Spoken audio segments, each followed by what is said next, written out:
Você já ouviu o som de uma trombeta rasgando o céu? Agora imagine que logo após esse som, o mundo inteiro silencia. Não há risos, nem gritos, nem canções. Apenas o eco do seu próprio nome, sendo chamado. Na alma humana há uma pergunta que ninguém ousa responder em voz alta. Estarei pronto para o dia do juízo? Não é medo, é eternidade. E ela está mais perto do que pensamos. Hoje, vamos descer as Escrituras e ouvir da própria boca de Cristo o que acontecerá quando os livros forem abertos, quando os olhos do Cordeiro se voltarem para você e apenas a verdade permanecer. E ao final deste vídeo, você saberá, com clareza e tremor, o que Jesus revelou sobre o dia do juízo e o que você precisa fazer agora. Bem-vindo ao canal Histórias do Sagrado.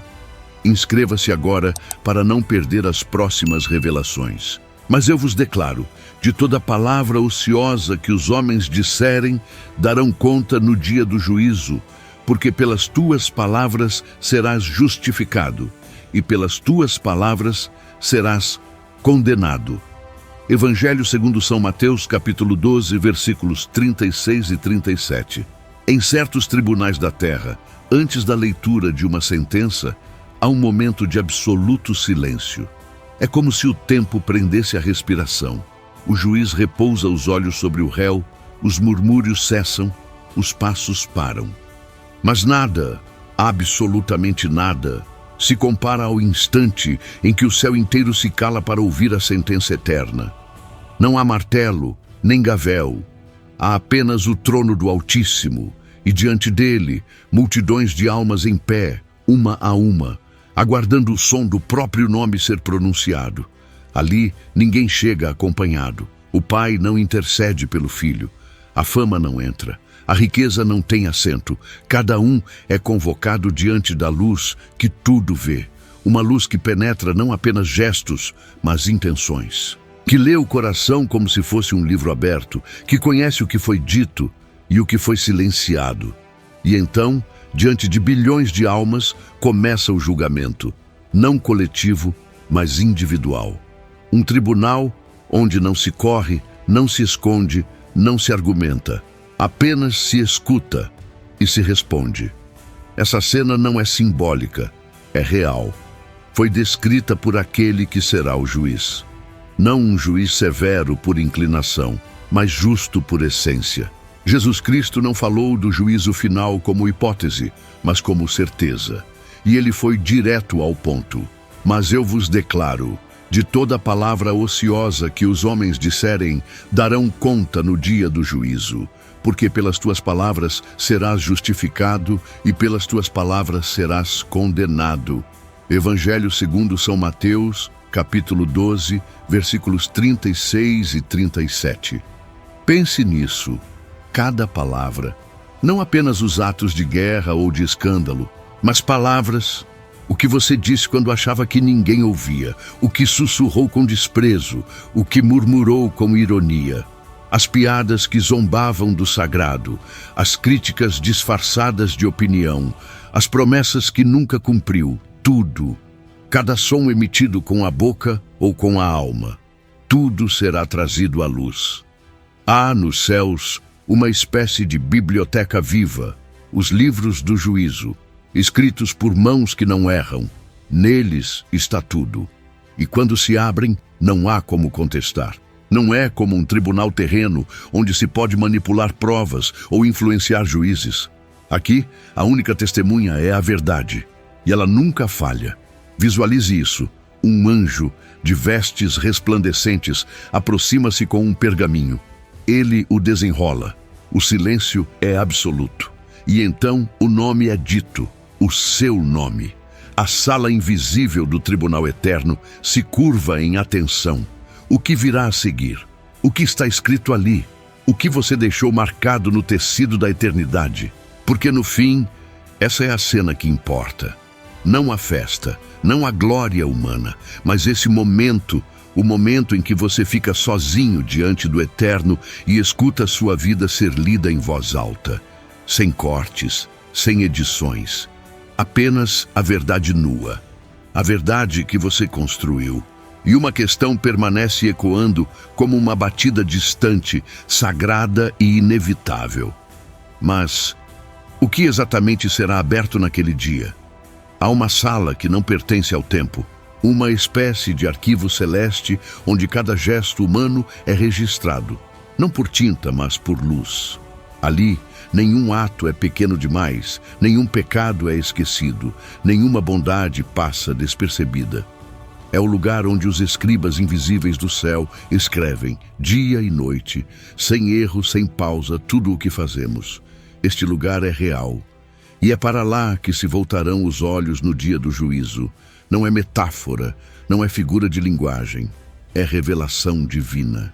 Vi também os mortos, grandes e pequenos, de pé diante do trono. E os livros foram abertos, e ainda outro livro foi aberto, que é o da vida.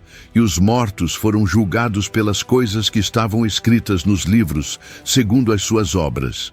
Livro do Apocalipse, capítulo 20, versículo 12. Observe a precisão, segundo as suas obras. Não segundo aparências, não segundo cargos nem discursos, mas segundo aquilo que você fez ou deixou de fazer. Cada ato, desde o mais visível até o mais secreto, está sendo gravado neste exato momento. Os olhos dos anjos não dormem e os livros do céu não erram. Imagine, alguém atravessa a rua para ajudar um idoso. Ninguém viu, mas o céu viu e escreveu. Um pai reza à noite em silêncio pelos filhos. Ninguém soube, mas os céus ouviram e anotaram. Um olhar impuro, um desprezo, uma omissão, uma esmola escondida, um perdão difícil, tudo registrado. Como se o universo estivesse constantemente escaneando sua alma, gravando intenções mais do que aparências. Cristo sabia disso e por isso alertava: nada há de oculto que não venha a ser revelado. A vida espiritual não é teatro, não basta parecer bom, é preciso ser. Porque no tribunal divino não se julga performance, mas realidade.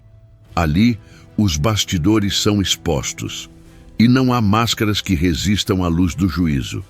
Para muitos, essa ideia é assustadora. Como viver sabendo que tudo está sendo escrito? Como não enlouquecer diante de tamanha vigilância? Mas a resposta não está no medo, está na misericórdia. Pois o mesmo Deus que registra é o Deus que perdoa. O que condena é o mesmo que redime. Mas para isso é preciso viver hoje como quem sabe que cada passo ecoa na eternidade, que cada decisão tem peso eterno, que cada pequena escolha é uma pedra no caminho do seu juízo. A Escritura não diz seremos julgados pelas nossas intenções. Diz, segundo as suas obras. E o que você tem feito com a sua vida? Se você fosse chamado agora, o que os livros diriam? As câmeras do céu, invisíveis, mas perfeitas, não erram. Registram com amor, mas também com verdade. E quando os livros forem abertos, não será tempo de edição. O que está lá está selado, para o bem ou para a perdição. Mas entre todos esses registros, há um livro, um único, que decide o destino eterno da alma. Porque nem tudo o que se escreve nos livros das obras pode te salvar. Há um outro livro muito mais importante.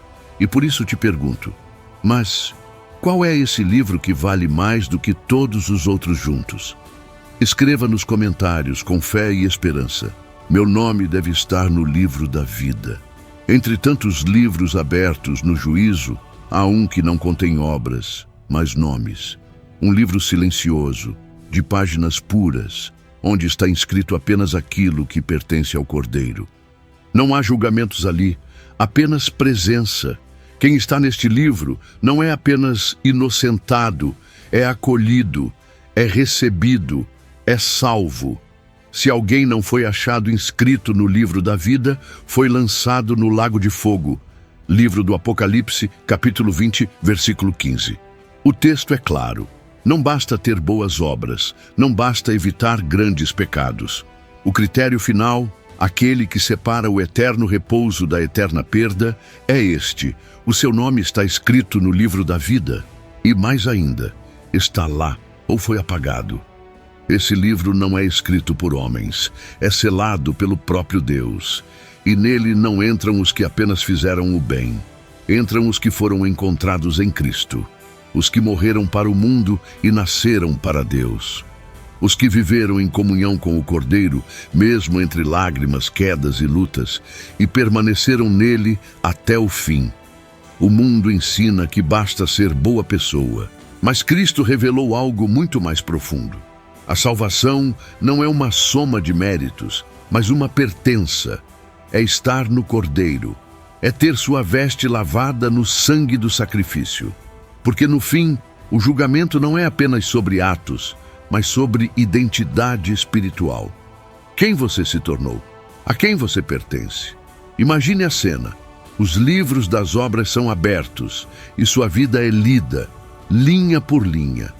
Mas então, o anjo se aproxima de outro altar e abre o livro da vida. Ele procura, página por página, silêncio. E então, o nome é achado. Sim, está ali, gravado com fogo e luz. Não porque você foi perfeito, mas porque foi redimido. Não porque venceu tudo, mas porque não abandonou aquele que venceu por você. Mas, e se não estiver? O mesmo texto diz com dor. Foi lançado no lago de fogo, não por crueldade de Deus, mas por justiça. Quem rejeita a vida, encontra a morte. Quem rejeita a luz, mergulha nas trevas. Quem viveu longe de Deus, receberá aquilo que escolheu. Um abismo sem retorno, uma eternidade sem céu, uma ausência sem consolo. E mesmo assim, até o último suspiro, há tempo. Porque enquanto você respira, pode escrever seu nome ali, pode clamar por misericórdia, pode mudar de caminho, pode deixar que o Cordeiro te reconheça, porque ele conhece os seus e jamais rejeita quem volta. Por isso, não se engane, não basta parecer salvo, é preciso nascer de novo. É preciso deixar-se escrever na eternidade, porque no fim, apenas um livro será lido em voz alta. E apenas um nome importará, o seu. Mas então, Cristo, com palavras ainda mais duras, revelou que há lugares fora da luz desse livro. Lugares que não foram feitos para nós, mas que muitos escolhem habitar. Mas o que Jesus disse sobre esses lugares de escuridão eterna? Há portas que, uma vez fechadas, não se abrem mais. Há estradas que não retornam. E há destinos que não foram preparados para os homens, mas que muitos escolhem seguir, mesmo sem saber. Cristo, com olhos inflamados de verdade, falou sobre esses lugares não como metáfora, mas como advertência. O inferno não é invenção da igreja, é revelação do próprio Verbo. O abismo foi descrito por ele em palavras duras, porque o amor verdadeiro não mascara a justiça. Então o rei dirá também aos que estiverem à sua esquerda: afastai-vos de mim, malditos, para o fogo eterno, que foi preparado para o diabo e os seus anjos. Evangelho segundo São Mateus, capítulo 25, versículo 41. Repare, o fogo não foi preparado para nós, mas para os anjos rebeldes. E, no entanto, é para lá que vão os que viveram como se Deus não existisse. Aqueles que recusaram a graça zombaram da misericórdia e escolheram a si mesmos como seus próprios senhores. A sentença não é vingança, é colheita. Jesus falou do choro e ranger de dentes. Falou de trevas exteriores, onde não há canto, nem luz, nem toque, nem descanso. Uma solidão absoluta. Não há conversas no inferno, não há amigos, nem consolo. Apenas a presença da ausência de Deus. E quem já sentiu a frieza de um coração sem amor, pode ter uma vaga ideia do que seria a eternidade sem a fonte do amor. Visualize, as portas do reino se fecham com um som grave. E do outro lado, multidões olham pela última vez a luz que recusaram. Não são jogados contra a vontade, são apenas confirmados naquilo que desejaram. porque o inferno é a eternização da vontade sem Deus, e quem ama apenas a si mesmo, um dia se verá consigo para sempre. Há uma chama, diz Cristo, que nunca se apaga, mas ela não é apenas externa, ela arde na consciência. É a lembrança eterna das oportunidades perdidas, dos perdões não dados, das escolhas erradas, dos amores falsos. É o remorso sem remédio, a sede sem água, o desejo de retorno sem caminho. E não é Deus quem lança ninguém ali, é o próprio homem quando recusa o cordeiro, quando vive como se não houvesse consequência, quando reduz a fé a um costume, a religião a um símbolo e a verdade a uma opinião. Deus respeita sua liberdade até o fim, mesmo que essa liberdade leve ao abismo. E ainda assim, muitos perguntam: mas como pode um Deus de amor permitir um lugar tão terrível? E a resposta está no amor verdadeiro, porque o amor exige liberdade. E onde há liberdade, há risco. Um pai que força o filho a amá-lo não é pai, é tirano. Mas o Deus da Bíblia é pai. E por isso, ele convida, chama, espera, mas nunca obriga. E aqueles que o rejeitam colhem o fruto amargo da própria separação. Mas esse não é o único cenário no juízo, porque enquanto alguns descem às trevas, há outros que contemplam a glória. O céu também será revelado, e será ainda mais real do que tudo o que conhecemos. E qual é a distância entre esses dois destinos? Existe uma ponte ou um abismo eterno?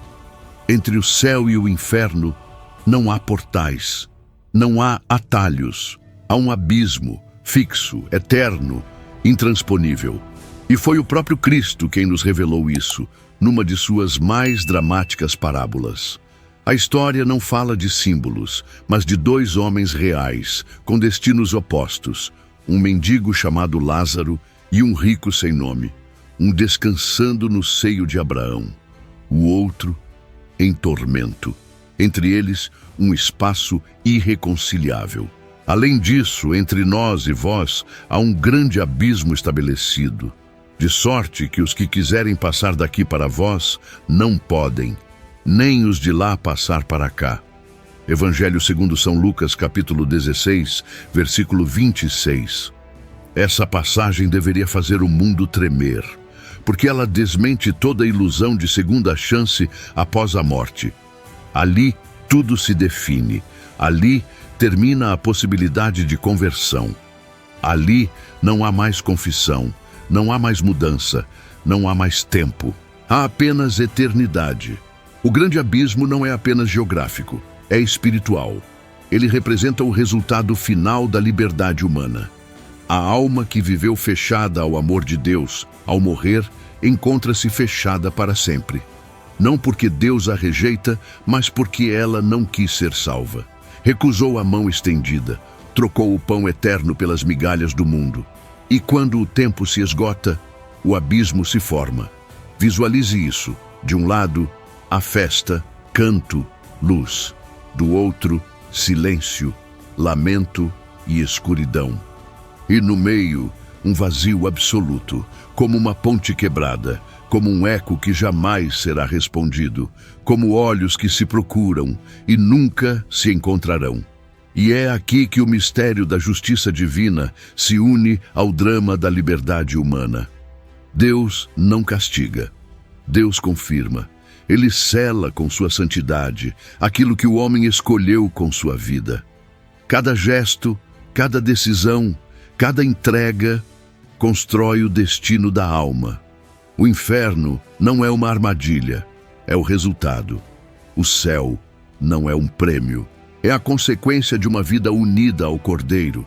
A cultura moderna rejeita essa ideia.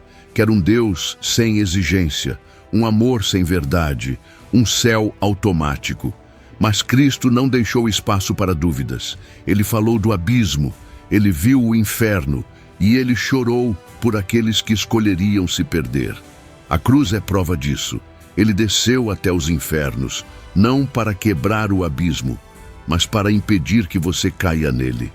E hoje, enquanto ainda há vida, você pode escolher, pode perdoar, pode se confessar, pode mudar, pode amar, pode recomeçar, porque depois será tarde. Quantas vezes você já sentiu o chamado? Quantas vezes adiou? Quantas vezes ignorou a voz que sussurra em sua alma? Volta, filho, antes que seja tarde, porque no dia do juízo não haverá mais tempo. O que for será, o que estiver escrito estará selado. E então, diante de tudo isso, uma verdade resplandece. O juízo não é apenas condenação, é também coroação, é recompensa, é glória. Os justos não serão esquecidos. Os fiéis serão exaltados. E o que Cristo revelou sobre essa recompensa que espera os que perseveram? Se o juízo final traz temor, também deve acender esperança. Porque ali não se ouvirão apenas sentenças de condenação. Ali, os justos, aqueles que amaram em silêncio, que guardaram a fé no escuro, que perseveraram mesmo caindo, serão chamados pelo nome e coroados.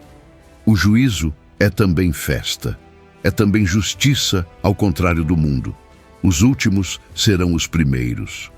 Os esquecidos serão lembrados. Os pobres em espírito herdarão o reino. Depois disso, vi uma grande multidão, que ninguém podia contar, de todas as nações, tribos, povos e línguas, de pé diante do trono e diante do Cordeiro, vestidos de túnicas brancas, com palmas nas mãos. E clamavam com voz forte: a salvação pertence ao nosso Deus, que está sentado no trono, e ao Cordeiro. Livro do Apocalipse, capítulo 7, versículos 9 e 10. É essa multidão que nos espera.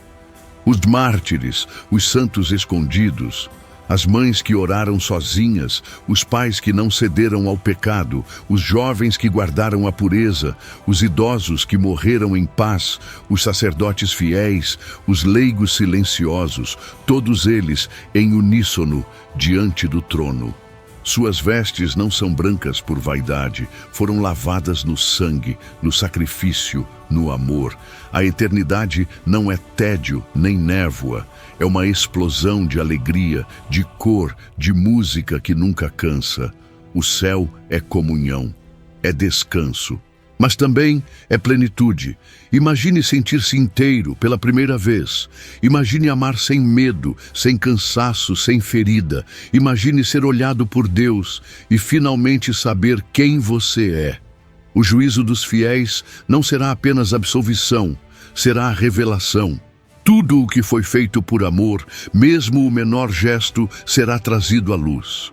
Aquela visita ao doente, aquele rosário rezado no cansaço, aquela fidelidade ao matrimônio, aquele não ao pecado, tudo será exaltado. Os justos não serão apenas salvos, serão celebrados. Imagine o instante em que Cristo olha nos seus olhos e diz: muito bem, servo bom e fiel, entra no gozo do teu Senhor. Evangelho segundo São Mateus, capítulo 25, versículo 23. E isso por toda a eternidade. Você não foi feito para as trevas, foi feito para essa luz. Mas a pergunta que o céu faz, e que ecoa aqui agora, é simples. Onde você está agora? Já começou a viver como um dos fiéis? Porque a recompensa dos justos não começa no fim, começa hoje. A paz verdadeira, mesmo em meio à dor, já é um sinal do reino. A consciência tranquila, o amor sacrificial, a oração secreta. Tudo isso é prenúncio do céu. Mas é preciso perseverar.